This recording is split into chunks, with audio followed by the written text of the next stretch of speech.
Buenos días nuevamente. La Asociación Mexicana de Enfermeras Especializadas en Medicina Crítica y Terapia Intensiva les da la más cordial bienvenida a esta sucesión académica, que lleva por título el día de hoy, Infección por SARS-CoV-2, paciente obstétrica, una perspectiva desde el cuidado crítico especializado de enfermería. Para esta sesión académica tenemos el gusto de que nos acompañe a Andrés Eduardo Nepomuceno Hernández, quien es licenciado en Enfermería y Obstetricia por la Universidad Nacional Autónoma de México, investigador en el Centro de Investigación Materno-Infantil del Grupo de Estudios de Nacimiento CIMIGEM, cursa actualmente la especialidad en Enfermería Perinatal en la UNAM y actualmente participa en protocolos de investigación, frecuencia de micronúcleos asociados al material particulado en linfocitos en sangre materna y cordón umbilical y diabetes gestacional, en conjunto con el Instituto Nacional de Nutrición. Para nosotros es un placer contar con su presencia el día de hoy. Adelante y bienvenido. Muchísimas gracias, gracias por la invitación que se me hace para dar este tema. Bueno, igual de antemano, este tema es muy importante, tiene una gran relevancia debido a la cuestión de que pues es declarada una pandemia y que actualmente no tenemos pues mucha información, no se ha hecho investigación de forma específica sobre algunos apartados en cuanto al SARS-CoV-2 o el COVID-19. Entonces, nosotros vamos a abarcar este tema que se llama o que está titulado tal cual, Infección por SARS-CoV-2, paciente obstétrica, una perspectiva desde el cuidado crítico especializado. Aquí me gustaría hacer un poco de énfasis en el sentido de que no está diseñada la presentación en sí para ver la metodología específica de enfermería en el cuidado crítico, sino que tiene otra perspectiva un poquito más en la cuestión del por qué es la importancia tanto de enfermería y de realizar los protocolos de forma específica ante un caso pues crítico y en este caso ante una situación emergente, ¿no? Proseguiremos a ver los objetivos. En este caso, nuestros objetivos van a ser proporcionar información actual en torno a la gestación y el COVID, analizar la importancia de los protocolos y los lineamientos a seguir. Vamos a analizar la importancia de la comunicación y la organización del equipo multidisciplinario y vamos a analizar el protocolo a seguir en torno a una gestante con COVID a través de un caso clínico. Vamos a comparar la importancia y las posibles consecuencias al no seguir los protocolos a través de este análisis del caso clínico. El caso clínico en sí está desarrollado ¿cómo se llama? En otro estado, que es en el estado de Hidalgo, en donde yo estaba realizando prácticas clínicas, es el Hospital General de Tula, en Tula de Allende, estado de Hidalgo. Entonces, seguimos para poder ver el desarrollo del caso clínico. En la siguiente, por favor. Aquí vamos a encontrar pues, la ficha de identificación y algunos antecedentes heredofamiliares, personales no patológicos, ¿no? Su nombre es AGR, mejor conocida como Raquel. Para mí tiene un gran significado esta usuaria, debido a que pues más adelante veremos las repercusiones que hay al no llevar los protocolos de forma adecuada, ¿no? Es una mujer femenina de 29 años con una escolaridad grado secundaria como máximo. Se dedica a ama de casa, vive en unión libre y es de religión católica. Como antecedentes heredofamiliares, madre hipertensa y con antecedente de preeclampsia. En los antecedentes personales no patológicos de importancia tenemos que cursa con inadecuados hábitos higiénico-dietéticos y en los antecedentes personales patológicos y gineco-obstétricos, personales patológicos son interrogados y todos negados. Y antecedentes gineco-obstétricos tiene menarca a los 11 años con un ritmo de 26/6, gesta 1, su fecha de última regla fue el 5 de agosto del 2019. Este es un embarazo deseado, no así planeado, pero sí deseado. Su último papá Nicolau fue el 20 de enero del 2019. No recuerdo el resultado debido a que no fue a recabar el resultado. como diagnóstico oportuno de cáncer de mama, pues son negados debido a su edad. Igual todavía no cumple con criterios para poder realizar mastografía. Sin embargo, pues igual refiere no realizar en ningún momento ultrasonido de mama, solo realiza exploración manual sin detectar alguna modificación. Y dentro de las enfermedades de transmisión sexual, pues son prácticamente negadas. La que sigue, por favor. Aquí vamos a entrar de lleno a lo que ya es el caso clínico. Esta usuaria acude con nosotros a una consulta de urgencia el día 5 de mayo del 2020 a las 3 de la madrugada, con 39 semanas de gestación, sin haber iniciado anteriormente el consumo de micro y macronutrientes y sin haber iniciado atención prenatal. Acude refiriendo al personal en turno presencia de cefalea, dolor tipo cólico menstrual y sangrado.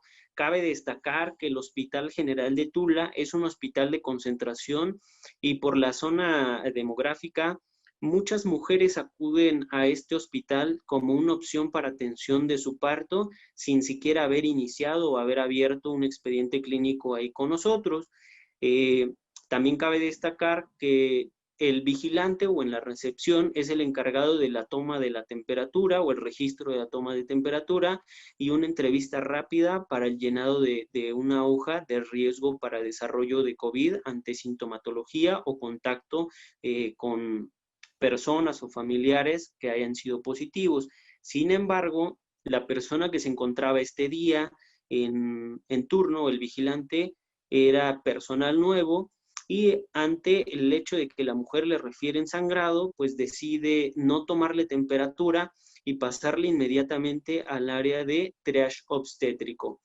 Ahora, ya en la exploración o en la anamnesis, la usuaria refiere cefalea de 2 días de evolución, niega acúfenos y fosfenos, tolerando la vía oral, su último alimento refiere que fue hace 3 horas, niega epigastralgia, refiere percibir movimientos fetales.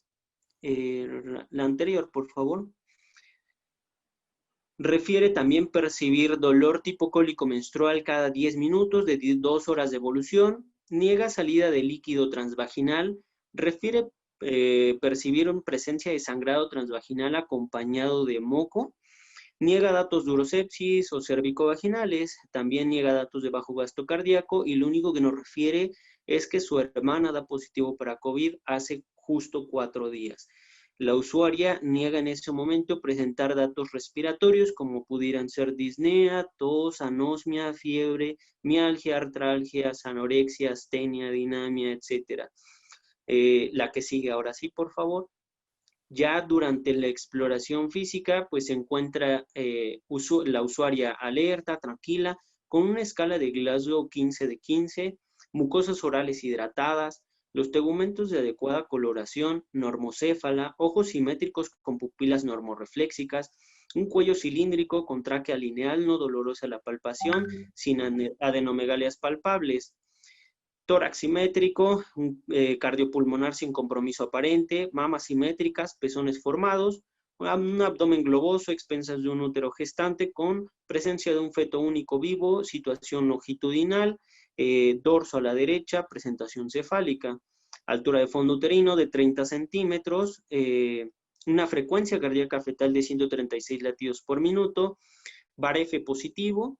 A la exploración se encuentra o se palpa una contracción en 10 minutos con una duración de 40 segundos y una intensidad de una cruz, jordanos y puntos ureterales negativos. Al tacto vaginal, el cérvix se encuentra posterior, reblandecido, con 1 centímetro de dilatación en todo su trayecto y 20% de borramiento. Amnios íntegro, calota firme, rechazable, valsalva y Tarnier negativos, el guante explorador con restos de tapón mucoso, los genitales se encuentran íntegros, reflejo patelar se encuentra normal y los miembros pélvicos sin compromiso aparente. La que sigue, por favor. Ya en la exploración física, sus signos vitales son una TA o hallamos una TA de 150 sobre 100 milímetros de mercurio, una frecuencia cardíaca de 85 latidos por minuto, la frecuencia respiratoria en 25 inspiraciones por minuto y una temperatura de 37.2 grados centígrados. En ese momento el diagnóstico que se deja es el de femenino de 29 años, Gesta 1 con un embarazo de 39 semanas de gestación por fecha de última regla. Se le deja el diagnóstico de preeclampsia con datos de severidad y solamente queda como una usuaria con sospecha de COVID o a descartar COVID, pero no se deja impreso tal cual en el diagnóstico. Por lo tanto, el plan en esta usuaria fue, en primer momento, activar el código Mater debido a la tensión arterial que teníamos registrada en ese momento. Sin embargo, por los antecedentes de que nos refiere que su hermana da positivo para la COVID, en primer momento se le hace una toma rápida de IgG e IgM para COVID-19 y a los 10 minutos tenemos un resultado negativo para COVID-19 a través de una prueba rápida de IgG e IgM. Y posterior a eso se realiza, o más bien dicho en este transcurso, se realiza una prueba de PCR en tiempo real para SARS-CoV-2 con el hisopado y debido a esto pues solo se colocó un acceso periférico, no se le colocó en ese momento sonda vesical, no se le inició manejo farmacológico para prevención de crisis convulsiva, el sulfato de magnesio solo se colocó a 1 gramo hora, no se dio dosis de impregnación, no se le tomaron tampoco laboratoriales debido a que pues en ese momento el médico ginecobstetra en turno no lo creyó conveniente y decidió iniciar manejo farmacológico con nifedipino 10 miligramos vía sublingual. También se ingresa a la unidad tocoquirúrgica para la vigilancia de la TA y en espera de una tele de tórax, así como la espera de tiempo quirúrgico. La que sigue, por favor. Ya a las 4 de la mañana se le hace la toma de la tele de tórax mostrando imágenes sin alteraciones, por lo que se descarta en ese momento o el médico en turno decide descartar SARS-CoV-2 y se espera solamente en tiempo quirúrgico. Durante este periodo se mantiene con las TAs a las 3:15 de 140/90, a las 3:30 de 138/94, a las 3:45 de 140/89 y a las 4 de la mañana 146/94. A las 4:10 el médico ginecobstetra en turno solicita suspender el sulfato de magnesio para así disminuir el riesgo de sangrado. En este momento, pues el médico lo único que refiere al iniciar o al decidir suspender el sulfato de magnesio, pues es que representa un riesgo para sangrado, prefiere correr el riesgo al suspender el sulfato de magnesio y también porque bajo sus criterios nos comenta que el sulfato de magnesio pudiera ser un poco peligrosa durante la gestación debido a los riesgos que hubiese de intoxicación por sulfato de magnesio. Entonces, es por ello que decide suspender, o al menos así nos los hace saber, que decide suspender el sulfato de magnesio. La que sigue, por favor. Ya a las 4:40 de la mañana, usuaria ingresa al quirófano y dentro de los hallazgos obtenidos en el quirófano fueron un recién nacido de sexo masculino de 2.400 gramos, 48 centímetros de talla, un Apgar de 8,9, un capurro de 35 semanas con 4 días, le dieron una hora de nacimiento a las 4:49, nació ese mismo día, 5 de mayo del 2020, y le dieron en ese momento un sangrado calculado de 400 mililitros. Posterior a eso, ingresa al área de recuperación a las 5:10 de la mañana, y a las 5:20 de la mañana, usuaria refiere percibir sangrado, por lo que llama al personal de enfermería. Este, a su vez, llama a médico ginecobstetra en turno, quien realiza un tacto vaginal extrayendo abundantes coágulos y se cuantifican más o menos en un aproximado de 400 cc. Inmediatamente, usuaria empieza con una crisis convulsiva, por lo que se decide enviar a unidad de cuidados intensivos adulto. Aquí cabe mencionar o destaco algunos elementos como pudieran ser, 1, los signos vitales no fueron tomados durante el tiempo quirúrgico debido a que personal de enfermería nos refiere que no cuentan con monitores en el quirófano, así que no tenemos registros de TEAs durante el periodo del tiempo quirúrgico. Y una vez que pasa al área de recuperación, pues las enfermeras decidieron no tomar los signos vitales de primer momento debido a que tenían una sobrecarga laboral y lo dejan pendiente para más adelante. y en ese momento pues nos percatamos que pasan todos estos eventos, ¿no? También cabe destacarse que médico ginecobstetra en ese momento decide no activar código mater y solamente llamar para pedir una cama en la unidad de cuidados intensivos. La obtiene en ese momento debido a la severidad del caso clínico y no la aceptan, se envía a la unidad de cuidados intensivos inmediatamente para normar conducta en unidad de cuidados intensivos. No se inicia ningún medicamento de momento. La que sigue. Ya una vez que ingresa la usuaria a la unidad de cuidados intensivos de adulto, a las 5:30 de la mañana, el personal de cuidados intensivos nos reporta que usuaria cursa por atonía uterina, por lo que se activa nuevamente el código mater ya estando en el servicio de unidad de cuidados intensivos, se coloca un segundo acceso periférico, puntas nasales, una sonda vesical a derivación, y ahora sí se inicia de primer momento el sulfato de magnesio, una dosis de impregnación con 4 gramos IV en 100 mililitros de solución fisiológica para 20 minutos. En la segunda vía se coloca inmediatamente o a la par que se inicia el sulfato de magnesio, carbetocina, 100 microgramos, dosis única IV para revertir el proceso de atonía uterina. Se revalora el sangrado y se corrobora el tono uterino en donde ya lo hayan contraído a nivel de cicatriz umbilical y el sangrado ha revertido. Tal cual no nos proporcionan en ese momento una cuantificación de cuánto fue el sangrado, sin embargo, momentos posteriores nos dicen que su sangrado calculado fue de nuevamente 400 mililitros. Si nosotros hacemos el conteo, tenemos que durante el quirófano tiene un sangrado de 400, en la recuperación los coágulos fueron cuantificados en 400 y en la unidad de cuidados intensivos tiene nuevamente 400 de cuantificación, por lo que tenemos un total de 1.200 de sangrado en este periodo. Iguales son estimaciones porque no se hace un peso de las compresas, de las gasas, simplemente se hace una estimación visual del sangrado, la cuantificación del sangrado, ¿no? Posterior a que pasan los 4 gramos del sulfato de magnesio como dosis de impregnación, se le deja una dosis de mantenimiento, manteniéndose con 1 gramo hora, aforado en 100 mililitros de solución fisiológica para completar 24 horas, manteniéndose a esa concentración de 1 gramo hora, aforados en 100 mililitros. Ya el día 11 de mayo se recibe el resultado de la prueba PCR en tiempo real para SARS-CoV-2 con un resultado positivo. Continúa en cuidados intensivos 15 días más y pasa a hospitalización el día 20 de mayo del 2020. La que sigue, por favor. Aquí vamos a poder observar una tabla de los laboratorios que se pudieron recabar durante el periodo de hospitalización de esta usuaria en la unidad de cuidados intensivos. Recordemos que la usuaria llegó con nosotros a hospitalización el día 5 de mayo.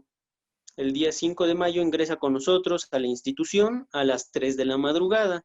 Y ese mismo día 5 de mayo, ya por la tarde-noche, se le toma una biometría hemática y un perfil preeclámptico, en donde nosotros hallamos en ese momento una hemoglobina de 16.1, plaquetas de 11.8 y, no es cierto, plaquetas de 118,000, unos tiempos de coagulación de 13.1 TP y para TTP de 36.7, creatinina en 1.7, nitrógeno úrico en sangre de 6, una TGO de 504, TGP de 349, DHL de 300 y proteínas negativas en el examen general de orina.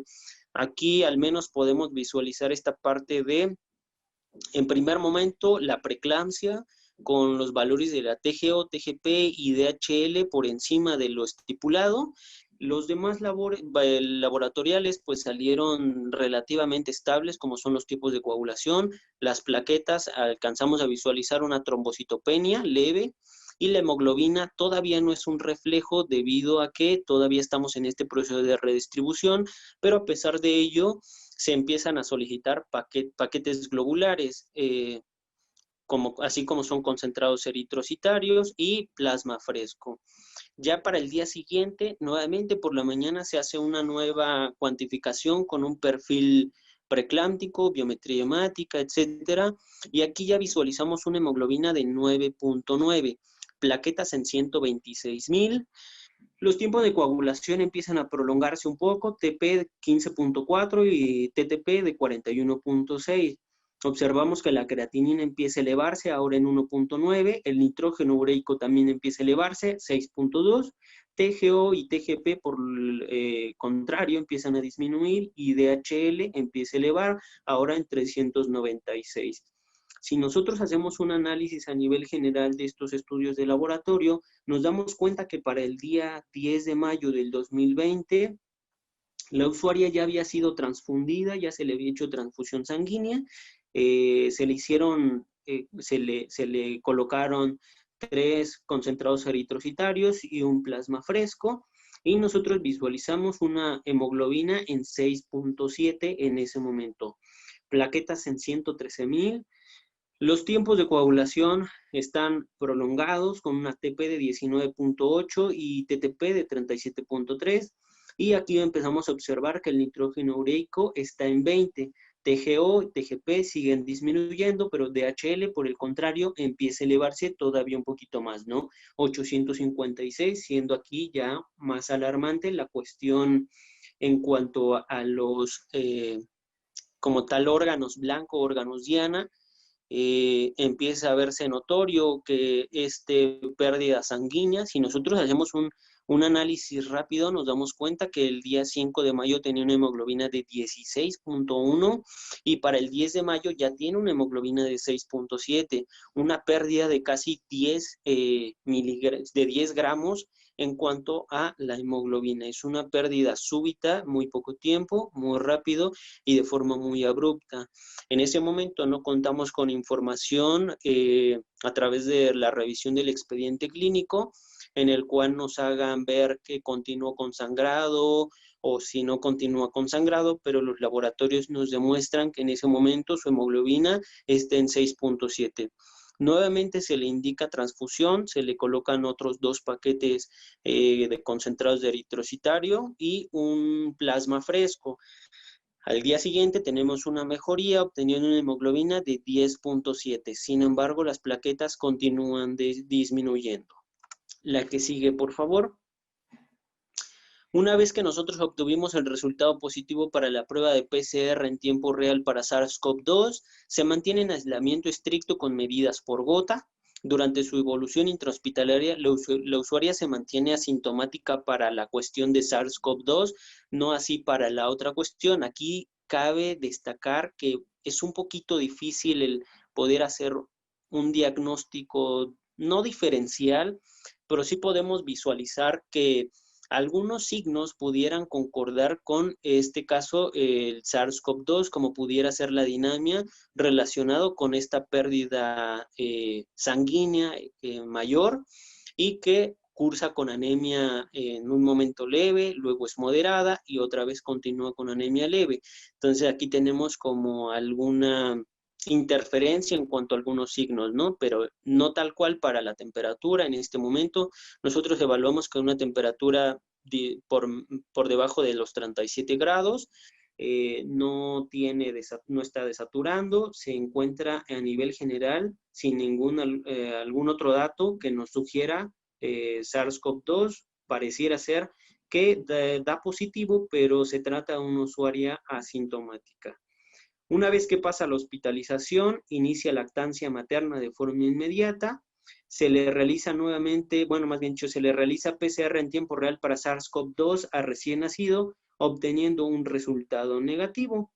Como parte del tratamiento para el SARS-CoV-2, la usuaria se le inició cloroquina, 500 miligramos vía oral por 13 días, por el estado puerperal, el procedimiento quirúrgico, etcétera, deciden iniciar ampicilina, 1 gramo vía oral cada 6 horas por 7 días, y el día 28 de junio del 2020 es dada de alta del hospital. Si nos damos cuenta, pasó algo de tiempo hospitalizada, primero 15 días en el área de unidad de cuidados intensivos adulto y como segunda parte en el área de hospitalización poco más de 1 mes.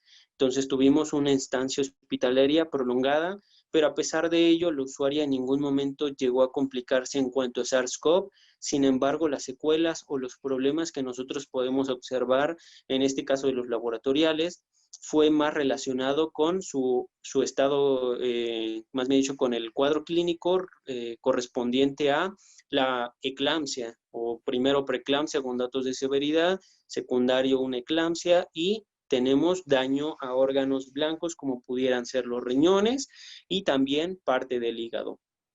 Cabe destacar que al final a la usuaria se le da un diagnóstico o se queda con un diagnóstico como femenino de 29 años, gesta 1, cesárea 1, cursando un puerperio quirúrgico tardío, secundario a eclampsia, más una hemorragia obstétrica remitida, y posoperada del APE, descartando una ruptura hepática. Y fue muy importante destacar que se realizó procedimiento quirúrgico, se le realizó una LAPE para descartar una probable ruptura hepática. Hay que recordar que la preeclampsia, la eclampsia, el síndrome de HELLP, pues son de las principales causas de mortalidad materna en nuestro país. Es por ello que se sumaron esfuerzos en un equipo multidisciplinario para poder descartar esto de la ruptura hepática, pero seguía siendo una preocupación la señora Raquel debido a su larga estancia hospitalaria y a que tenía diagnóstico de COVID agregado a los demás diagnósticos, ¿no? Ahora sí, la que sigue, por favor. Ya posterior a lo del caso clínico, una vez que checamos el caso clínico, bueno, ¿cuál es nuestra justificación o cuál es la justificación para poder analizar esta cuestión o de nuestro tema? En primera instancia, pues uno, el SARS-CoV-2, o mejor conocido como COVID-19, pues es una situación emergente, no solo a nivel local, no solo de nuestro país, sino a nivel mundial. Recordemos que es declarada una pandemia por parte de la OMS. Y no solo eso, es una enfermedad, como comentaba, emergente, es nuevo.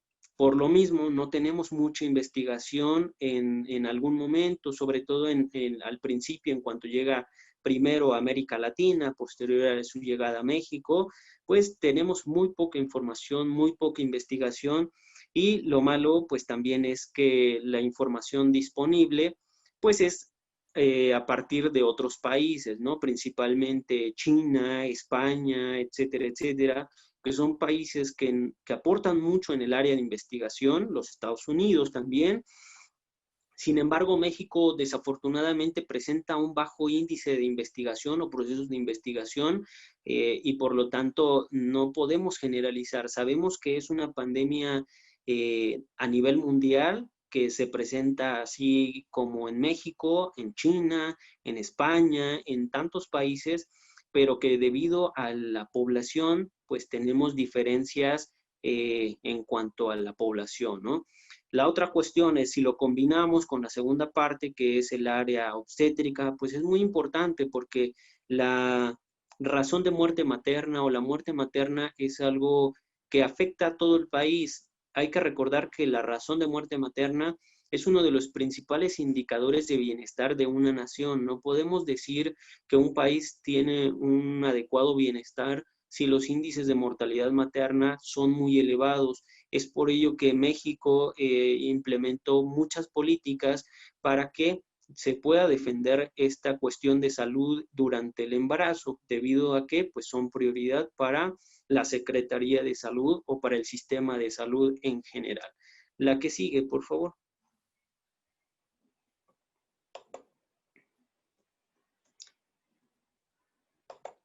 La que sigue. Ahora, la mortalidad materna es uno de los indicadores, como comentaba, más sensibles en cuanto al desarrollo de una nación. Dado los niveles elevados en pues evidencian inequidad, falta de acceso y no solo eso, también una deficiente calidad en la atención obstétrica. La mortalidad materna en el país prácticamente ha disminuido de forma paulatina, pasando de una razón de muerte materna de 89 en 1990 a 38.9 para el 2014, Lo anterior significa pues que de 2.203 defunciones maternas presentadas en el año de 1990, se redujo 872 para el año 2014. Le podemos dar clic a la presentación, por favor. Aquí vamos a poder ver una tabla con la situación actual en cuanto a la razón de muerte materna. Podemos encontrar el comparativo en los últimos años, al menos esta es la comparación en la semana actual que nos encontramos de muerte materna, y nos daremos cuenta que para el 2011, en la misma semana que nos encontramos actualmente, el riesgo o la razón de muerte materna es de 45.4 y poco a poco vamos a ver cómo va disminuyendo de 45, 43, 41, 42. Sin embargo, para el 2020 o para nuestra fecha actual y la semana actual, en cuanto a epidemiológicamente hablando, encontramos que la razón de muerte materna es de 45, supone un retroceso ante el esfuerzo que habíamos hecho. Aquí cabe destacar que este tipo de cuestiones emergentes nos dejan en claro a través de estos indicadores que probablemente no estemos preparados como nación ante situaciones emergentes como son el SARS-CoV-2, o mejor conocido como COVID-19, o en su debido momento la influenza H1N1, debido a que para el 2009 también nosotros habíamos encontrado un repunte en cuanto a la razón de muerte materna. Esto nos indica que debemos de doblar esfuerzos o redoblar esfuerzos ante situaciones emergentes como son en este momento, ¿no? La que sigue, por favor. La razón de mortalidad materna calculada es de 45 defunciones por cada 100.000 nacimientos estimados, lo que representa un incremento del 34.6% en la razón respecto a la misma semana epidemiológica del año anterior. Si nosotros recordamos en la tabla anterior, nos daremos cuenta que la razón de muerte materna el año pasado para la misma semana fue de 33.4 y para nuestra fecha actual es de 45, lo que sí significa un aumento sustancial en cuanto a las muertes maternas. Y tenemos una modificación actualmente en cuanto a las principales causas de defunción materna. En este caso, la principal causa de defunción materna o de muerte materna es el COVID-19, seguido por la hemorragia obstétrica. Continúan las enfermedades hipertensivas, edema y proteinuria en el embarazo, aborto, y también cabe destacar otro apartado que son los probables casos de COVID-19, estando en el quinto lugar de causas de muerte materna. Si nosotros recordamos con anterioridad, vamos a observar que las principales causas de muerte materna eran hemorragia obstétrica, las enfermedades hipertensivas, enfermedades respiratorias en el embarazo, complicaciones obstétricas en el parto puerperio, sepsis, abortos, etc. Y ahorita nos damos cuenta que, como les decía hace un momento, estas situaciones emergentes nos han estado modificando situaciones, por lo tanto vemos que ahora la principal causa de muerte materna es el COVID-19. La que sigue, por favor. La infección por el nuevo SARS-CoV-2 o COVID-19 en este momento actual, es una emergencia de salud pública y a la fecha, el día 11 de marzo del 2020, pues fue declarada pandemia por la OMS. Aquí tenemos un cuadro comparativo en donde nosotros vemos en la gráfica del lado izquierdo las defunciones por grupo de edad en México, y encontramos que un grupo con mayor índice de muerte materna o razón de muerte materna es el grupo de 30 a 34 años. Sin embargo, el riesgo de muerte materna aumenta pasado los 40 años de edad. Si nosotros nos vemos, esta línea roja nos indica que la razón de muerte materna o el riesgo de la razón de muerte materna aumenta a partir de esa edad. Y del lado derecho, al menos sus reportes del salud de la Secretaría de Salud, del Ministerio de Salud de Brasil, nos muestran, por ejemplo, cómo está su distribución. O sea, si nosotros nos damos cuenta, somos muy parecidos a otro país, ¿no? O en general se comporta así en varios países. La razón de muerte materna, pues aumenta justo en el grupo etario de 30 a 39 años de edad. Y las principales muertes se dan en el tercer trimestre. Esto también es algo que vamos a rescatar un poquito más adelante. La que sigue. Bueno, me imagino que ya en parte estaremos muy saturados de información en cuanto al COVID-19, qué es, cómo se representa, etcétera, pero a pesar de eso vamos a dar un resumen pues muy ligero y rápido sobre el COVID-19. El COVID-19 pues es perteneciente al grupo de coronavirus, el grupo 2, principalmente perteneciente al síndrome agudo respiratorio severo, mejor conocido como SARS-CoV-2 o COVID-19. La que sigue, por favor. De momento, la información disponible pues sugiere que la infección fue originariamente de transmisión zoonótica y actualmente es de persona a persona por gotas respiratorias o contacto con alguna superficie infectada por gota tal cual, o algún fomite que haya estado en contacto con alguna persona infectada. El riesgo de la transmisión vertical parece bajo. No se ha podido demostrar tal cual que el COVID-19 se transmita de forma vertical. Hay algunos estudios que nos avalan que es seguro poder tener un trabajo de parto, pero este es algo que también tenemos que estudiar. Es muy importante recordar que en algunos protocolos de investigación, principalmente en la Sociedad Española, hablando del Clínic Barcelona en España y de algunas investigaciones en Europa, principalmente en el Reino Unido. Ellos por protocolo realizan toma de hisopado al recién nacido o una prueba en tiempo real de SARS-CoV-2 PCR. No solo eso, también se le toma prueba al líquido amniótico, se le toma prueba también de cordón umbilical, sangre de cordón umbilical y se toma prueba de la placenta. Y además se realiza prueba en el recién nacido, prueba rápida para IgG e IgM de SARS-CoV-2. Esto con el objetivo de poder visualizar si, por ejemplo, una de las grandes teorías, nosotros encontramos IgM positivo en un recién nacido que fue separado de su madre positiva, obviamente tenemos ahí en consideración que probablemente este bebé estuvo en contacto y hubo una transmisión vertical, pero es una serie de investigaciones. Los estudios existentes no han evidenciado presencia de virus en fluidos genitales tal cual, y esto no ha sido corroborado, así como fue con el caso del SARS-CoV-1 y el MERS-CoV tal cual. La que sigue, por favor. Aquí tenemos esto del coronavirus y el origen. El coronavirus, y tenemos los tres principales, que es el SARS-CoV-2 o el COVID-19, el SARS-CoV-1 y el MERS-CoV. Ambos, se piensa que una de las ramas originarias fue el murciélago, que lo transmitió a otro animal, y este a su vez lo transmitió al humano, y ahora fue de humano a humano.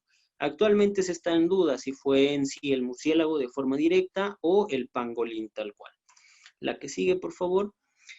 Y aquí, justificando parte de lo de la transmisión o del riesgo bajo para la transmisión vertical, pues hay que recordar de forma rápida que la circulación placentaria pues es algo maravilloso, ¿no? La sangre materna y la sangre fetal en sí no están mezcladas durante el embarazo, y eso es algo que protege, y este órgano, considerado órgano tan importante que es la placenta, pues tiene muchísimas funciones, y una de estas pues es el ser el filtro del organismo para el recién nacido, ¿no? La que sigue, por favor.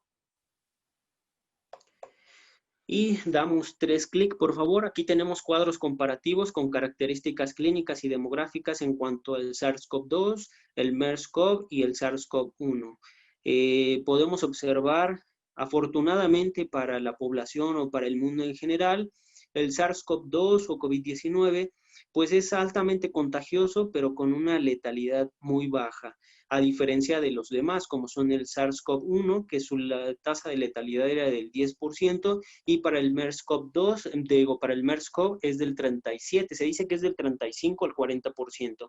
En el caso del SARS-CoV-2, actualmente tenemos una tasa de letalidad de 4.38. Recordemos que en un origen su tasa de letalidad era del 1% aproximadamente, pero pues igual vemos que a través de cambios en diferentes demarcaciones, en diferentes poblaciones o en diferentes situaciones, pues la tasa de letalidad fue aumentando un poquito más. Esto en parte, pues sí, por la imprudencia de la población, que no se cuidaban, pensaban al hecho de decir que las mujeres embarazadas tenían menor riesgo de contraerlo, así como los menores de edad.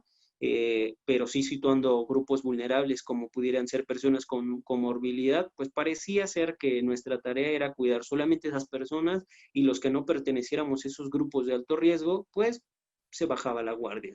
Entonces aumentó la tasa de letalidad, pero sin ser tanto como el SARS-CoV-1 o el MERS-CoV. La que sigue, por favor. Bueno, el periodo de incubación habitual es de 4 a 6 días, pero este puede variar y puede variar entre 2 hasta 14 días. La mayoría de los pacientes presentan enfermedad leve. Aquí cabe destacar que se dice que en el área de obstetricia, muy pocas usuarias obstétricas contraerán el virus de COVID-19, pero tampoco es algo por lo que decía hace un rato, ¿no? Debemos de bajar la guardia. Sigue siendo considerado un grupo vulnerable tal cual. La que sigue, por favor, tenemos ahí algunos signos que se pudieran presentar, que son de los más comunes. Recordemos este cuadro, que es muy similar al que nos presentó la Secretaría de Salud en los famosísimos informes que nos daban todos los días. Aquí, pues, prácticamente es esta parte, ¿no? Que un infectado puede infectar a tantas personas, debido a que el periodo de incubación pudiera ser dentro de estos 14 días y no sabemos en qué momento un usuario o una persona asintomático va a desarrollar algún síntoma y en todo ese periodo pues puede infectar a muchas personas que a su vez van a replicar el mismo proceso e infectar a muchísimas otras personas. La que sigue, por favor. Es por ello que las campañas siempre es muy importante la mención de todos y la identificación de todos los signos y síntomas que nos pudieran sugerir el portar COVID. Y tener en consideración que pues prácticamente en la actualidad el famosísimo dicho, ¿no? Que todos somos infectocontagiosos hasta que se demuestre lo contrario. Ha habido tantos casos asintomáticos que ahora no tenemos la certeza de quién lo pudiera tener y quién no lo pudiera tener. Como por ejemplo, el día jueves nosotros en nuestro centro hospitalario, que es CIMIGEN, el Centro de Investigación Materno-Infantil del Grupo de Estudios del Nacimiento, se puede decir que nosotros somos un hospital libre de COVID, pero eso pues obviamente no nos da la seguridad de que pues nosotros estemos libres de COVID, ¿no? Se nos realizó prueba rápida IgG, IgM para SARS-CoV-2 y varios compañeros dieron positivo en IgG o en IgM. Esto pues nos da la enseñanza de que al final pudiéramos ser portadores asintomáticos. Estas personas nunca desarrollaron sintomatología, pero sí desarrollaron la problemática, ¿no? O más bien dicho, tuvieron un diagnóstico o ya desarrollaron anticuerpos. Entonces, sigue siendo tarea de todos el cuidarnos, ¿no? La que sigue, por favor. Igual aquí me voy a ir un poquito más rápido, sobre todo por los tiempos. En esta cuestión, la mujer gestante, hay estudios comparativos. Muchas veces se dice que la mujer gestante es más susceptible a padecer algún proceso infeccioso. Y en este caso podemos ver esta tabla comparativa de una embarazada y una persona con COVID, cómo se comporta el sistema inmunológico. Vemos que hay una disminución de estas células tan importantes que se llaman natural killers, aumentan los propios receptores de natural killer, los linfocitos tienden a disminuir, los factores proinflamatorios aumentan y los receptores de angiotensina, de la enzima convertidora de angiotensina 2 también aumentan. Es muy parecido el embarazo junto con una persona con COVID, si se dan cuenta. O sea, el embarazo por sí solo tiene esta respuesta inflamatoria, o es más bien dicho, esta respuesta inmunológica que nos hace pensar de entrada que es una mujer con alto riesgo para desarrollar COVID-19, ¿no? Pareciera que se comporta de forma muy similar. La que sigue, por favor. Las incidencias obstétricas en todas las infecciones por COVID pues fueron aborto espontáneo, parto prematuro, ruptura de membranas, restricción del crecimiento intrauterino. También aumentó la tasa o el índice de cesáreas. Esto es algo que se destaca debido a que siempre hemos estado en la mira, debido a que el índice de cesáreas es alto, pero es algo que pues prácticamente era por esperarse, ¿no? La que sigue, por favor.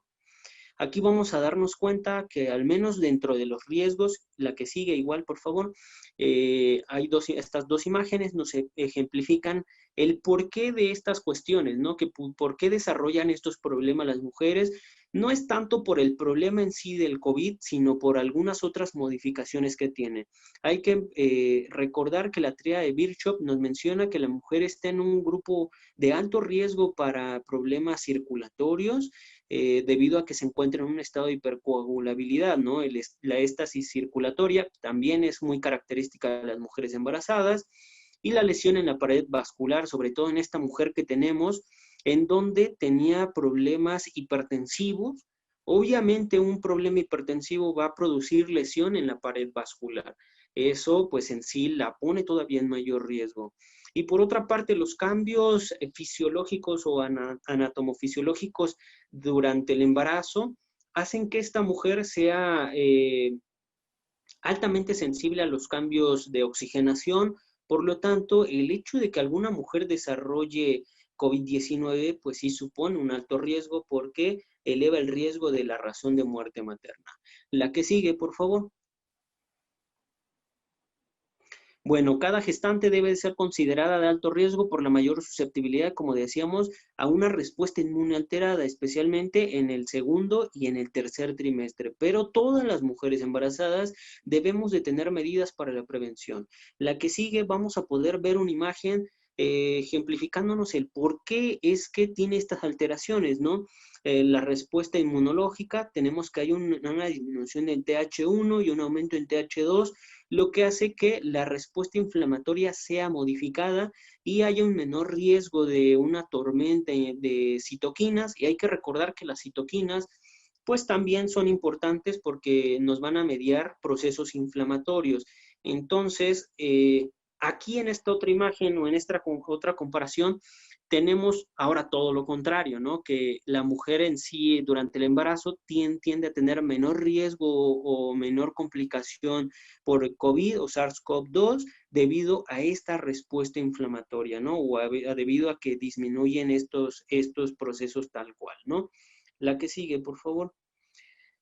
Ahora, con la evidencia actual disponible, las mujeres embarazadas parecen tener un curso similar a la enfermedad, a diferencia de la población general. Sin embargo, pues los brotes anteriores de COVID, que es el SARS y el MERS, pues nos han demostrado que la población es más vulnerable en el segundo y en el tercer trimestre. La que sigue, por favor, vamos a ver una imagen en donde se estudió el COVID en las mujeres embarazadas y de 874 mujeres embarazadas, 14% dieron positivo, esto nos da 125 mujeres embarazadas. Y ahora, ¿cómo es el comportamiento? En el primer trimestre, el 70% son sintomáticas y el 30% tienen síntomas leves. Ahí son asintomáticas. Y en el tercer trimestre, el 52% cursarán un proceso infeccioso por COVID-19 de forma asintomática, 43.5% con síntomas leves y el 4.5% llegará a neumonía. Si nos damos cuenta, en el tercer trimestre, a partir del segundo, específicamente el tercer trimestre, hay un mayor riesgo debido a todas estas modificaciones durante el embarazo. La que sigue, por favor. El parto prematuro, la ruptura de membranas y la pérdida de bienestar fetal, pues son posibles complicaciones debido a que la mujer embarazada tiene una menor tolerancia a la hipoxemia y la tasa de cesárea pues son mucho más altas debido a la cuestión de los, ¿cómo se llama?, de los procesos de investigación y del tipo de resolución obstétrica o el cómo se normarán las conductas a actuar durante el embarazo. La que sigue, por favor, aquí vamos a encontrar, lo que les comentaba, ¿no? Esto que conocemos como la epidemia de cesárea en México es del 40.7% el índice de cesáreas. Y si nos damos cuenta, todavía aumentó 11 puntos esto de la cesárea, colocándonos por encima, muchísimo por encima de la meta que es el tener un índice de cesáreas del 10 al 20%, ¿no? Entre el 10 y el 15%. Todavía nos coloca en un punto en donde nos damos cuenta que las cesáreas aumentaron. Sin embargo, no se sabe el por qué han aumentado las cesáreas, ¿no? No hay, tal cual como decía en los procesos de investigación actualmente, el COVID no es un indicativo de cesárea, pero sí se ha aumentado la tasa. No sabemos por qué, no se ha hecho una investigación del por qué, pero así ha sido. La que sigue, por favor. Pero sí muy importante tener en cuenta que una vez que se diagnostica COVID-19 antes de la semana 24, o bueno, antes de la semana 28, antes de iniciar el tercer trimestre, pues es muy importante que si la mujer da positivo, por ejemplo, a COVID-19 en el primer trimestre, y posterior a los 21 días se le toma una muestra con resultado negativo, pues estas mujeres, debido a las posibles secuelas que pudieran tener a nivel oxigenatorio, nos daremos cuenta que estos bebés tienen muchísimo mayor riesgo de desarrollar restricción del crecimiento intrauterino. Y es por ello que hay que normar una conducta a través de valoración continua de ultrasonidos para ver esto del crecimiento y el desarrollo. La que sigue, por favor. El momento del parto, pues prácticamente depende de las condiciones de la gestante. Como les decía, aquí en el protocolo de coronavirus COVID-19 y gestación del Clínic Barcelona, nos dice que no está indicada la cesárea, no es una indicación absoluta la cesárea en una mujer con COVID-19, a menos que las condiciones de la gestante lo requieran así, no sea una condición de gravedad y que, ¿cómo se llama? La salud del feto esté en riesgo. Hay que valorar ahí riesgo-beneficio y recordemos que, pues, en esta parte siempre va a ser más importante salvar la vida de una mujer embarazada o de la mujer que como tal del feto. Eso lo digo desafortunadamente porque así es, ¿no? O así se dice técnicamente. La que sigue, por favor. El diagnóstico, la que sigue, nos daremos cuenta que el diagnóstico, el gold estándar del diagnóstico para SARS-CoV-2 siempre va a ser la prueba en PCR en tiempo real. Las pruebas rápidas no son un diagnóstico, no nos dan un diagnóstico específico debido a lo que veíamos hace rato del tiempo de incubación y en el que se pudieran presentar los signos y los síntomas. Tenemos una consideración de hasta 2 semanas, o sea, si nosotros nos realizamos una prueba sin tener sintomatología o haber estado en contacto con una persona, pues seguramente nos dará positivo negativo 1 a 2 semanas. Pero la sensibilidad de la PCR en tiempo real para SARS-CoV-2 nos pudiera dar un margen de incluso de 1 semana. Es por ello que el estándar de oro para el diagnóstico siempre va a ser, o de preferencia va a ser, el hisopado o la prueba en tiempo real PCR para SARS-CoV-2. La que sigue. Ahora, ¿cuáles son los criterios de hospitalización en la mujer embarazada? Pues aquí tenemos algunos criterios basados en MEUS, en Modified Early Obstetric Warning Score.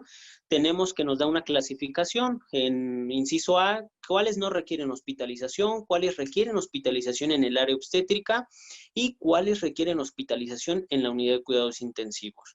La que sigue, por favor. El tratamiento en sí todavía no ha sido establecido, todavía no hay un tratamiento específico. Todos los ensayos farmacológicos pues deben de considerarse todavía de forma experimental y pues esto se le debe de explicar tanto a la usuaria como a su pareja.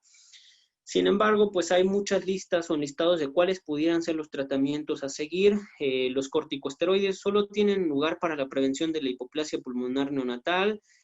No es un tratamiento de elección. Recordemos que durante esta pandemia muchas veces se les recetaba, se les prescribía corticosteroides debido a que ya surgió ahí una investigación en donde decían que la dexametasona y betametasona ayudaban en estos procesos debido a la respuesta inflamatoria, etcétera, etcétera. Pero todavía son considerados de forma experimental, ¿no? Y esto lo único que produce es desabasto en muchos centros. Yo recuerdo que hace 3, 4 meses a las usuarias con riesgo para parto prematuro se les prescribía corticosteroides y luego no se encontraban en las farmacias debido al gran desabasto que se tenían de corticosteroides. Y pues sí es una situación grave, ¿no? Deberíamos de reflexionar en esta parte también. La que sigue. Los antipalúdicos, en específico la hidroxicloroquina, pues tiene un perfil de seguridad razonable en el embarazo, pero se deben de tomar precauciones y las dosis pues son las siguientes, ¿no? La de cloroquina de 600 miligramos, en el momento del diagnóstico 300 miligramos cada 12 horas el primer día y la segunda de 300 miligramos hasta el día 5. O fosfato de cloroquina, o en este caso tenemos la segunda que es hidroxicloroquina, 400 miligramos en el momento de diagnóstico y 400 cada 12 horas el primer día y seguido de 200 miligramos cada 12 horas hasta el 5.º día. La que sigue, por favor. Ahora, los antirretrovirales no tienen indicación terapéutica en el embarazo a menos de que no existan otras opciones de tratamiento para la vida materna. Y las dosis de lopinavir y ritonavir son de 400, 100 miligramos cada 12 horas durante 14 días. No hay datos bibliográficos en sí para remdesivir y tocilizumab en la gestante con COVID-19. La que sigue, vamos a ver una imagen en donde es un protocolo interno del IMSS y aquí vamos a darnos cuenta que el tratamiento, pues nos habla de alternativas en el tratamiento. La que sigue, por favor, vamos a encontrar aquí, pues uno, el aislamiento en casa por 24 días y tenemos el oseltamivir de 75 miligramos vía oral cada 12 horas por 5 días, o la citromicina 500 miligramos el primer día. En sí, la que sigue, por favor. Aquí el comentario importante pues es que los medicamentos todavía están en estudios, no hay un medicamento que nos dé una seguridad del 100%, todos estos estudios, todos estos medicamentos siguen siendo parte de este proceso de investigación. En un documento que tenemos por parte de la Fundación Internacional de Medicina Materno-Fetal, nos mencionan múltiples medicamentos que están siendo probados, como son los antivirales, los antipalúdicos, los antibióticos, inmunomoduladores, combinación de medicamentos, etcétera, etcétera. Los corticosteroides, el plasma en pacientes convalecientes, etcétera. ¿Qué quiere decir esto? Pues no tenemos un tratamiento en específico, pero sí alternativas, ¿no? Y es muy importante aquí aclarar que hay que seguir de forma adecuada todos los protocolos, ¿no? ¿Cuáles son los protocolos que deberíamos de seguir? Protocolos al colocar y retirar nuestros equipos de protección personal, los protocolos en las secuencias de intubación, los protocolos en cuanto a la proporción de RCP avanzado, para el manejo de paciente en posición prono, manejo farmacológico, en este caso manejo farmacológico avanzado, para la monitorización hemodinámica, etcétera, etcétera. La que sigue, pues en esta siguiente serie de diapositivas vamos a ver la descripción de las áreas de COVID o un ejemplo de cómo son las áreas de COVID en un protocolo hospitalario, en un hospital de tercer nivel, como es el Instituto Nacional de Perinatología. La que sigue, por favor. La que sigue igual, nuevamente, el área COVID, etcétera. La que sigue, por favor. Los procedimientos que se realizan, procedimientos quirúrgicos en los que hay que tener precaución, la atención de parto, el legrado, el cerclaje cervical, la atención al recién nacido. La que sigue, tenemos áreas de colocación de equipo de protección, el quirófano, área de observación, recuperación, observación de recién nacidos, el patológico, cuarto de retiro de equipos de protección personal. La que sigue. Aquí la descripción de cómo debería de ser, ¿no?, en las áreas de la colocación de los equipos de protección personal, las precauciones que obviamente ya deberíamos de tener nosotros en todos nuestros centros hospitalarios, centros laborales. No nos vamos a detener a revisar cada uno de estos porque en sí son protocolos ya revisados o que deberíamos de estar revisando en nuestras áreas institucionales. La que sigue. Portar obviamente en todo momento el equipo de protección personal, alguna prenda, etcétera. En este caso, aquí es muy importante porque surgió la controversia de quiénes requieren llevar los equipos de protección personal pues específicos, especializados. En sí son las áreas COVID o las personas que sí están en contacto con COVID, pero también nos hemos dado cuenta o a través de investigaciones se han dado cuenta que las personas o el personal de salud que mayor contagio ha tenido con COVID no son específicamente las personas que están en contacto con pacientes con COVID, sino personal de salud que están inmersos en otras áreas y eso es algo muy importante. No quiere decir, por ende, que como nos digan que solo los que están en contacto con personal COVID deberían de tener equipos de protección personal, todos deberíamos de tener precauciones estándares y parte del indumentario del equipo de protección personal, como pudiera ser uno importante, las mascarillas, los cubrebocas KN95, los gogles, por ejemplo, el uso también de guantes, procedimientos, nuestro uso de los 5 correctos para el lavado de manos, etcétera, etcétera. Y como protocolos institucionales, por ejemplo, en usuarias obstétricas, la que sigue, por favor. También tenemos que algunos han optado por que los usuarios, de momento entren solos, reducir las instancias hospitalarias, la que sigue, y también en este caso el que los pacientes también tengan equipos de protección, como pudiera ser cubrebocas y una careta. En este caso, en el área del Instituto Nacional de Perinatología, se mantienen también con las usuarias, la que sigue, con equipos de protección, como son cubrebocas y careta en todo momento, para así disminuir el riesgo de contagio a otras personas, ¿no? La que sigue. Aquí tenemos, por ejemplo, el protocolo básico, que es el acceso y egreso solo en una sola puerta, en una sola entrada. La paciente o la usuaria solo ingresará con sandalias y sin ningún otro tipo de pertenencias. Se mantendrá sola y también se mantendrá con uso de cubrebocas KN95 y una careta. Se le brindará manejo de aislamiento por gotas y para la atención del puerperio en alojamiento conjunto, el recién nacido permanecerá a los pies de la camilla de la paciente dentro de incubadora. La lactancia materna, a través de investigaciones o al momento, no se ha logrado confirmar que existe una transmisión a través de la lactancia materna, puede dar lactancia materna. Sin embargo, es importante también las medidas de precaución, ¿no? Realizar lavado de manos y aseo con agua y jabón del cuello hasta la cicatriz umbilical para así disminuir el área que pudiese ser considerada como contaminada, ¿no? También muy importante que los quirófanos regularmente ya se encuentran equipados con instrumental, con equipo, material, etcétera, pero en estos últimos protocolos se ha visto que el quirófano debe de permanecer completamente limpio y no es necesario mantenerlo equipado, al menos con el material, instrumental, etcétera, sino hasta el momento en el que vayamos a entrar al quirófano, para así disminuir los fomites posibles que pudieran existir en el área hospitalaria, ¿no? La que sigue, por favor. Y pues llevar en todo momento consigo autocuidado, mantenerse hidratado, una buena alimentación es muy importante, reducir el ingreso con pertenencias que pudieran fungir como fomites, no solo para los usuarios, sino para nosotros mismos. El equipo de protección personal, muy importante, hay que mantenerlo en todo momento, lo que comentábamos, ¿no? Lavado de manos, etcétera. La que sigue, por favor.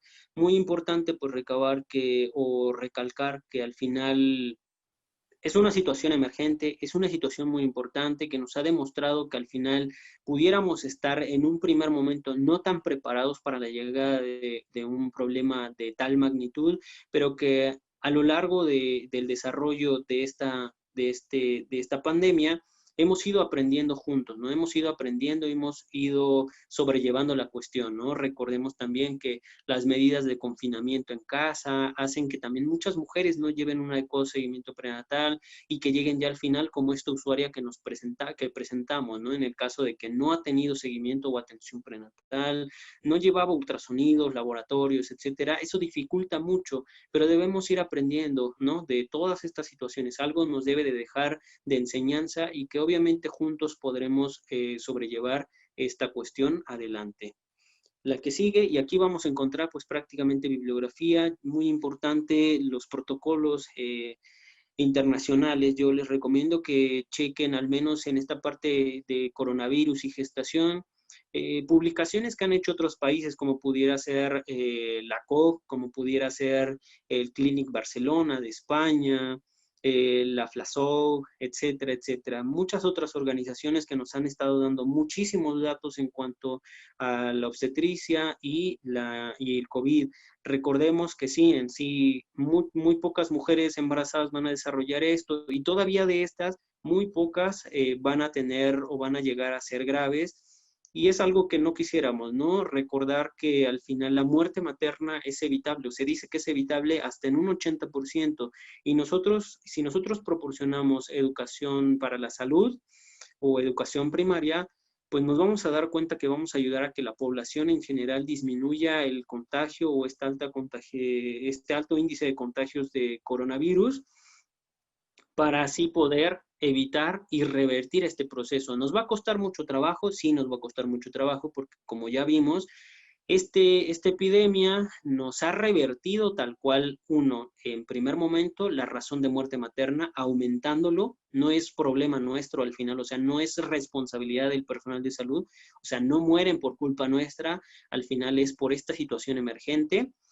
Y pudiera ser combinación de muchos factores, ¿no? Y también la otra cuestión de que las principales causas de muerte materna actualmente es el COVID, sin lugar a duda. Entonces, es un trabajo que deberíamos llevar todos en conjunto. En cuanto al caso clínico, pues solamente nos demuestra que al final no solo se trata de COVID, se trata de COVID y muchas otras patologías, diagnósticos diferenciales. No solo se trata de que voy a tener COVID, se trata de estoy embarazada, puedo tener un problema, alguna comorbilidad, y esas comorbilidades son las que me aumentan el riesgo de yo perder la vida. El hecho de que van a existir algunos otros problemas y que más adelante pues vamos a empezar en temporada invernal y ahora no solo es el COVID y también va a ser la influenza. Entonces, son cuestiones que nosotros tenemos que ir dominando poco a poco y que tenemos que ir valorando, ¿no? Para no caer en esto.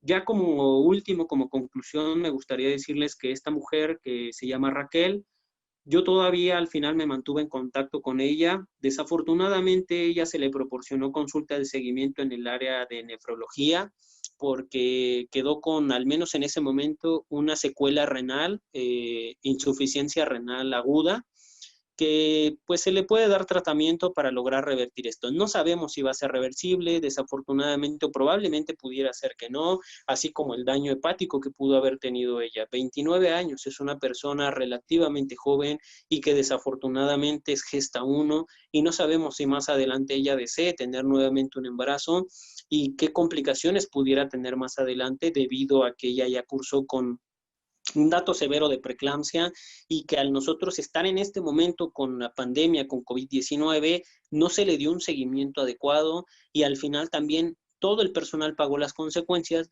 porque al momento en el que se dijo que era un negativo para COVID-19 por la prueba de IgG, IgM y la radiografía o la tele de tórax en donde no se demostraba algún daño o algún problema pulmonar, pues muchas personas estuvieron expuestas, no se le dio un seguimiento adecuado, se aisló, pero hasta que ya se tuvo la prueba en tiempo real de PCR COVID-19.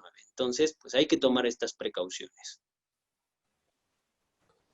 Pues muchas gracias. Agradecemos al licenciado Andrés Eduardo Nepomuceno Hernández por su excelente participación en esta sesión académica y en este momento les pedimos a nuestros participantes si tienen alguna pregunta para nuestro ponente, es bienvenida en este momento.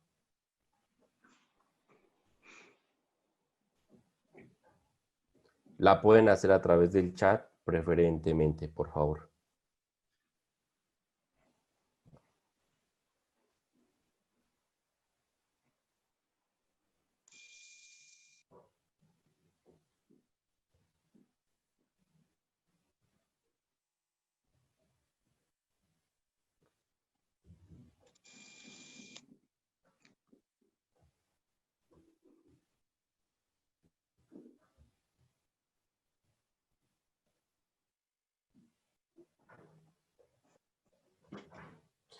Ya tenemos una pregunta.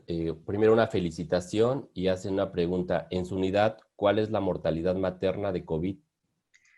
Al menos en la unidad en la que yo me encuentro, que es el Centro de Investigación Materno-Infantil del Grupo GEN, en sí la mortalidad es 0. De hecho, CIMIGEN, abreviado, CIMIGEN, es un hospital que con anterioridad, de momento, la mortalidad materna, al menos en los 30 años, poco más de 30 años de existencia, solamente se ha presentado una muerte materna. Y ahora en este momento, por muerte materna secundaria a COVID-19, es prácticamente de 0. También ahí cabe destacar que somos una institución de primer nivel. En este momento o en este apartado, nosotros también solicitamos pruebas de COVID, principalmente IgG, IgM, y en el momento en el que nosotros encontramos algún usuario positivo, se refiere a una unidad de tercer nivel, como pudiera ser el caso del Instituto Nacional de Perinatología. Ok, muchas gracias.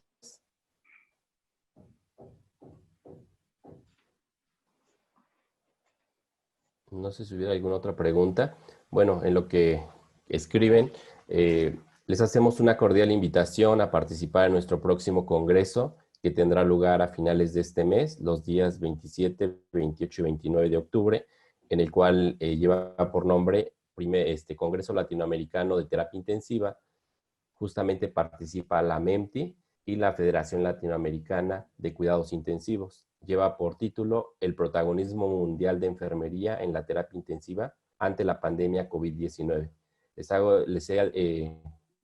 hago de su conocimiento que en este congreso participan más de 15 países a nivel latinoamericano, es de manera virtual. En este momento, más de 40 ponentes, igual tanto nacionales como internacionales, y ya están en este momento las inscripciones abiertas.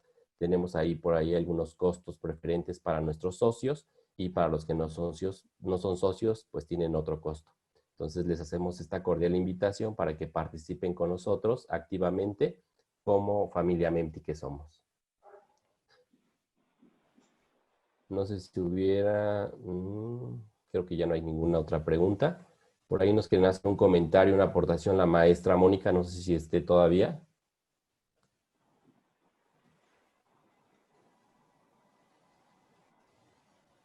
No, muchas felicidades al ponente, excelente presentación. Es bueno también hacerlo extensiva, esta felicitación que le hacen.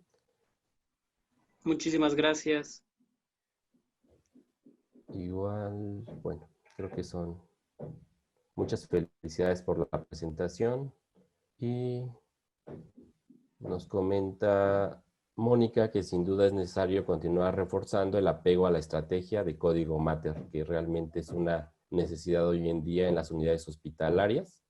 Y nos hace alguna pregunta, ¿cuál es el porcentaje de índice de cesárea en su unidad?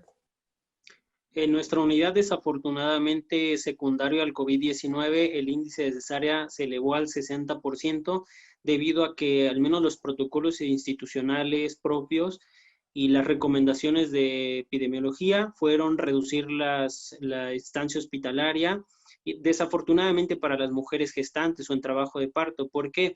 Porque al final nosotros éramos una institución que está en pro de parto respetado, y en este apartado pues el trabajo de parto en sí no supone un tiempo máximo de estancia, o sea, podamos tener una mujer con 5, 6, 7, 10 horas en trabajo de parto, que mientras el feto y la madre respondan de forma aceptable, continúen en trabajo de parto, pero que desafortunadamente al nosotros vernos obligados a reducir los tiempos hospitalarios, nos damos cuenta que si una mujer a las 3 horas continúa con un índice de Bishop desfavorable, o en esta escala de Bishop con un cervix desfavorable, o que no vemos un avance notorio en el trabajo de parto, no podemos ni exponernos a nosotros ni exponernos a ella a prolongar un trabajo de parto. Y desafortunadamente esto ha hecho que la tasa de cesárea o el índice de cesáreas aumente. Y esa era otra cosa que se veía en la presentación. Desafortunadamente a nivel nacional, justo así es, ¿no? Sí es muy importante recabar que pueden llevar un trabajo de parto de forma saludable y segura en cuanto a COVID-19, pero que las recomendaciones son prácticamente estas, ¿no? Reducir la estancia hospitalaria en la mayor o en la mayor medida posible. Esto, pues, por obvias razones, va a aumentar el índice de cesáreas. Ok, muchas gracias. Hay otra pregunta que creo que es interesante. ¿Cuál ha sido su experiencia vivida al cuidar este tipo de pacientes? Igual hay otras felicitaciones. Pues más que cuidados en sí, yo estoy a cargo del seguimiento prenatal de mediano riesgo. Aquí la experiencia que me ha dejado al menos esta pandemia, pues es en todo momento estar con las precauciones.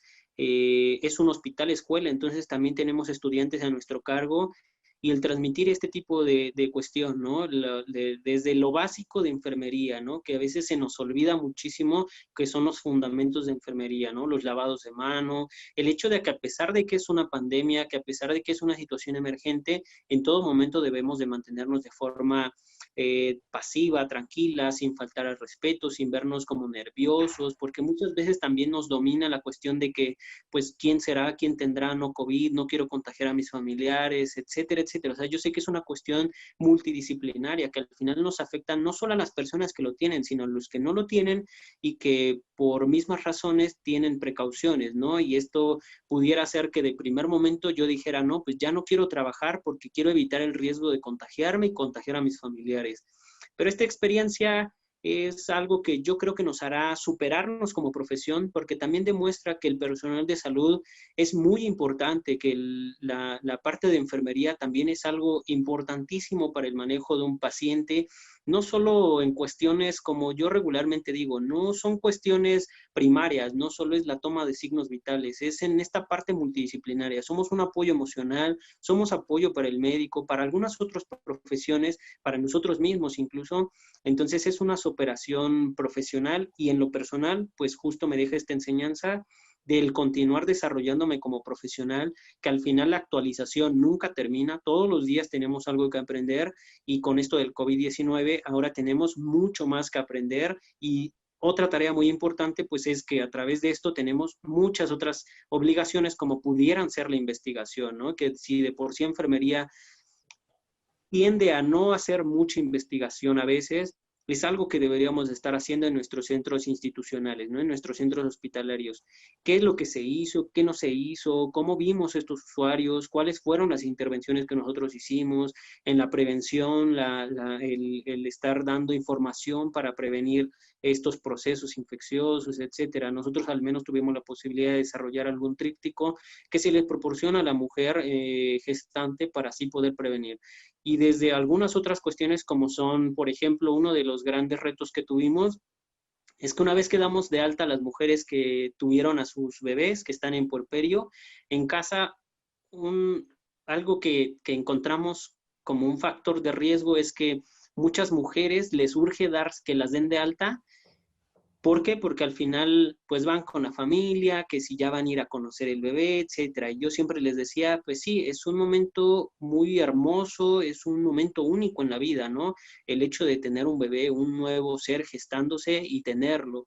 Pero no debemos de bajar la guardia porque al final ellas regresan con nosotros a consultas de puerperio y nos encontrábamos con mujeres que empezaban a tener sintomatología y ahí el problema, ¿no? Nos deja esa experiencia de verdad abocarnos a la raíz de nuestra profesión, que es esta parte primaria, la prevención, o el área de oportunidad que deberemos de estar tomando muchísimos, es la parte de la promoción a la salud.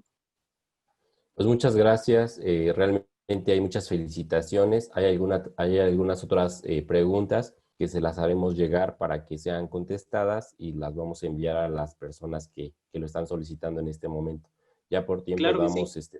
vamos a dar por concluida la sesión. Sin embargo, la Asociación Mexicana de Enfermeras Especializadas en Medicina Crítica y Terapia Intensiva agradece su excelente participación. En breve le haremos llegar su reconocimiento de esta importante ponencia. Y asimismo agradecemos a todos nuestros asistentes que tuvieron a bien acompañarnos el día de hoy.